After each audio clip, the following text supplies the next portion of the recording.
दोस्तों भाइयों, यह है एक अल्लाह की नेमत नारियल। यह खोपरा है, सूखा खोपरा। मेरे दोस्तों, हर दिन सुबह में मरने के लिए जो चाय इस्तेमाल करती हैं आप, सुबह उठते ही खाली पेट जो चाय पी को बिस्कटा खाती, जल्दी बीमारी मंगा ले को मरने के वास्ते। ये सुबह को उठ को इसका हरीरा बना को पियो, या दांत अच्छे रहे तो खाओ, खा के गर्म पानी पियो। अगर इस्तेमाल करते रहेंगे, आपके किडनियां जिंदगी में खराब नहीं होंगे, आपका लिवर हार्ट जिंदगी में खराब नहीं होगा, हार्ट अटैक जिंदगी में नहीं आएगा, आपकी जिंदगी में कभी बूढ़ापा नहीं आएगा।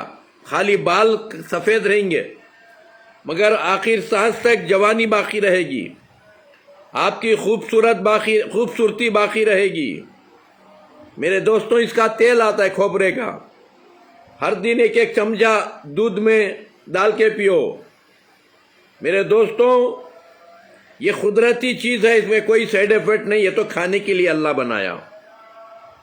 मेरे